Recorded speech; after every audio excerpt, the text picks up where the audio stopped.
代替宣布讲，最近会重新来检讨车厝甲车帮的时间。伫东部干线，因为有新买 EMU3000列车座位的数量较侪，所以未来会来取代普悠玛甲德鲁固号。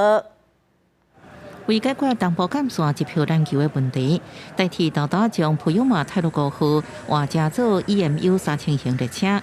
每一列车应提供538位，比普悠玛或者是泰鲁格拢只有372个位，应加收份160人的乘客。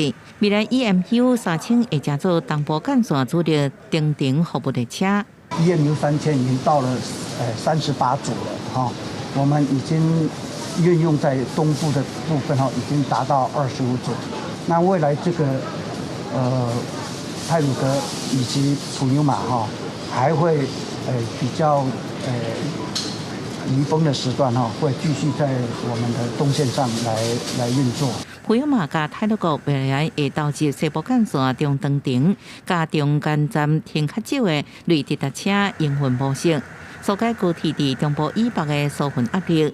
不过，说意外伫网络引起批评，认为将过去访港来台湾的普悠玛甲泰鲁格调离东部干线，是不是将东部民众看作是二等公民呢？比较喜欢它普悠玛，它整个速度比较快，OK， 好的时间比较短，然后再就是它的车内环境比较舒服。这样就退回原来的样子，速度变慢了，让我们非常不便民。纯粹是在我们营运上面的安排的考量。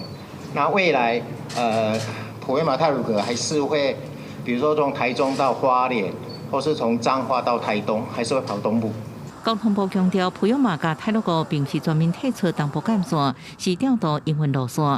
另外 ，EMU3000新车被批评是椅仔无够舒适，甲充电装置无顺手，甲杯仔架伤过欠债问题，会要求代替局爱检讨改善。